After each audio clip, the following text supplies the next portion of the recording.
Bienvenue dans une minute vive Jesus. Prions Dieu. Père, je te bénis pour ton amour, ta grâce. Pour ces instants, je te prie de nous transformer par ta parole. Amen. En ce jour, parlons du fait qu'il y a beaucoup d'appelés, mais peu d'élus. Il y a beaucoup d'appelés, mais peu d'élus. Et pour ce faire, nous lirons dans Matthieu le chapitre 22, à partir du verset 1, la Bible dit « Jésus, prenant la parole, leur parla de nouveau en parabole et il dit « Le royaume des cieux est semblable à un roi qui fit des noces pour son fils. Il envoya ses serviteurs appeler ceux qui étaient invités aux noces, mais ils ne voulurent pas venir.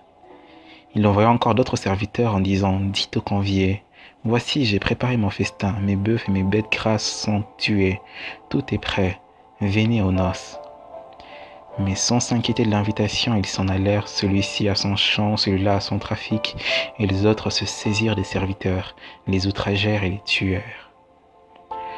Le roi fut irrité, il envoya ses troupes, fit périr ses meurtriers et brûla leur ville.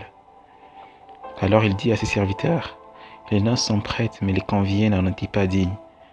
Allez donc dans les carrefours et appelez aux noces tous ceux que vous trouverez. » Ses serviteurs allèrent dans les chemins, rassemblèrent tous ceux qu'ils trouvèrent, méchants et bons, et la salle des noces fut pleine de conviés.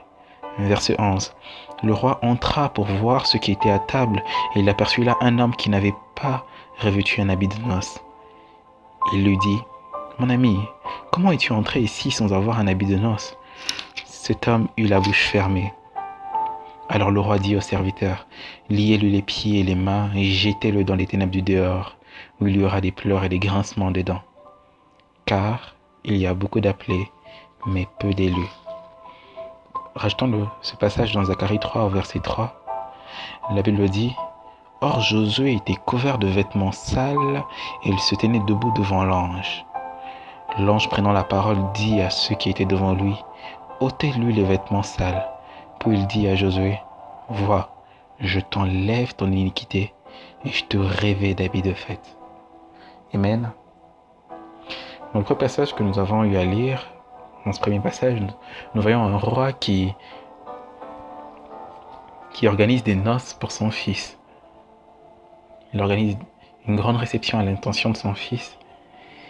Et malheureusement, il découvre que les premières personnes qu'il avait invitées à ses noces sont indignes de ses noces, n'ont pas considéré son invitation. Il s'est dit de changer la donne en envoyant ses serviteurs dans les carrefours pour chercher tout ce qu'il trouverait. Il n'a plus établi un critère parce que les premières personnes qui étaient invitées, c'était des personnes de grande vie, des personnes qui avaient des champs, qui avaient des villes. Nous le voyons bien. Et cette fois-ci, il dit, ces personnes-là de grand statut n'étaient pas dignes de cet appel.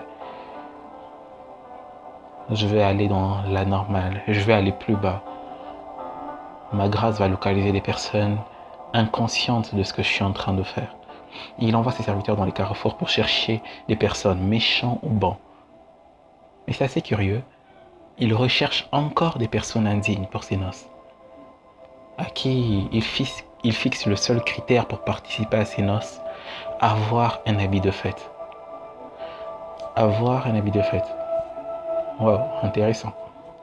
Et lorsque je fais un parallélisme avec l'histoire de Josué dans Zacharie, Josué qui était revêtu d'habits sales, qui était accusé par le diable en présence de Dieu, indigne de la présence de Dieu également. On voit l'ange qui vient, qui prend la parole et qui demande qu'on lui ôte ses vêtements sales et qu'on le revêt d'habits de fête. Et il lui dit bien qu'il enlève son iniquité. Dieu donne l'ordre qu'on redonne de nouveaux habits à Josué, afin qu'il ait le droit de demeurer dans la présence de Dieu, afin que l'accusateur n'ait rien à dire sur la personne de Josué. Dieu se porte au garant de revêtir Josué. Et c'est là que je me pose une question. Quel est cet habit suffisamment présentable, suffisamment bon, qui pourrait satisfaire l'hôte de la fête, Quel est cet habit qui serait suffisamment présentable pour satisfaire cette personne qui a organisé ses noces, afin de nous donner accès à ces noces? Oui, si je le dis, c'est parce qu'il y a des noces aussi qui nous attendent. Les noces de l'agneau, qui attendent tous ceux qui ont cru en Christ. La question est de savoir quel est cet habit, cette robe qui sera suffisamment bonne pour te permettre d'avoir accès à ces noces. Et là, je comprends une chose, en fait. Parce que quand le roi entra, il trouva, au fait, non seulement un homme qui n'était pas revêtu d'habits de fête, mais en réalité, il trouva un homme qui était revêtu de sa propre justice. Yeah.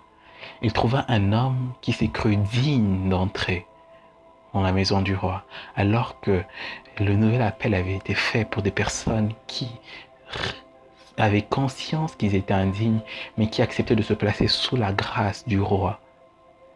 Ces personnes qui réalisaient qu'ils n'étaient même pas dignes de mettre leurs pieds dans la présence dans ce grand palace, mais qui acceptaient gracieusement cette faveur.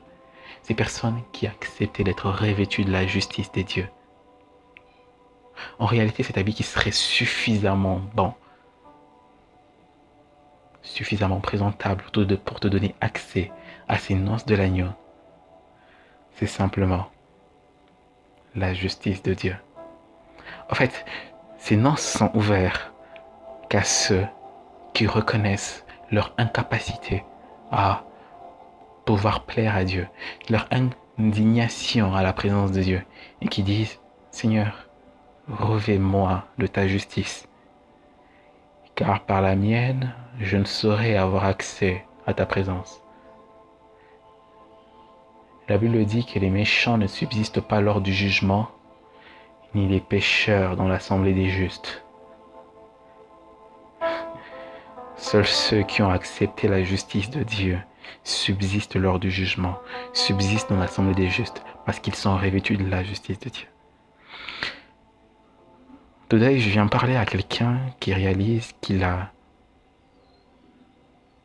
longtemps lutté, mais n'est jamais arrivé à pouvoir plaire à Dieu. Quelqu'un qui a conscience qu'il est incapable de pouvoir faire la volonté de Dieu par ses propres moyens. Quelqu'un qui réalise qu'il est injuste au devant de Dieu. Et qui dit, Seigneur, je ne veux pas rater ces noces de l'agneau. Mais sans mentir, je n'y aurai jamais accès par mes propres moyens. J'ai pleinement besoin de ta justice. J'ai pleinement besoin de ta justice. Il peut juste élever sa voix et dire, Seigneur, revêt-moi de ta justice. Revêt-moi de cet habit de fête qui me donne accès à ta présence. Cette justice que tu m'as accordée à la croix de Golgotha alors que j'étais indigne de m'approcher de toi. Alors que moi, Barnabas, j'étais voué à la croix, voué à la mort. Mais tu as pris ma place et tu m'as dit, va et ne pêche plus. Tes péchés te sont pardonnés.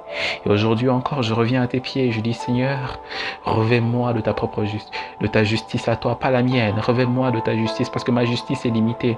Ma justice ne peut me permettre que de ne pas mentir pendant 2 jours. Ma justice se limite à 24 heures sans mentir. Ma justice se limite à faire 1 semaine sans péché. Mais ta justice m'emmène dans l'éternité à pouvoir te plaire. Alors, s'il te plaît, Père, revêt-moi de ta justice. Cette justice que tu m'as accordée en livrant ton Fils pour l'humanité tout entière. Éternel, revêt-moi de ta justice. Tu peux élever ta voix et dire, Seigneur, revêt-moi de ta justice. Oh God. Seigneur, nous avons besoin de ta justice en ce jour. Oh, mon frère et ma sœur qui réalisent qu'il est indigne de ta présence. Mon frère et ma sœur qui réalise qu'il a longtemps essayé à te plaire, longtemps essayé de te plaire, longtemps essayé de faire ce que tu attendais de lui, mais qui n'y arrive pas. Et qui réalise que ce n'est pas par ses moyens, ce n'est ni par sa force, mais par ton esprit qui peut le faire. Et aujourd'hui, il demande que par ton esprit, que tu le revêts de ta justice. Oui, cette justice qui le fait entrer dans ta demeure et qui lui donne d'y demeurer. Cette justice qui l'emmène pas dans les ténèbres du dehors, mais qui lui donne accès à ta lumière. Cette justice qui le rend digne de toi. Oui, merci de le faire. Merci de le faire pour ta gloire. Merci de le faire pour ta gloire.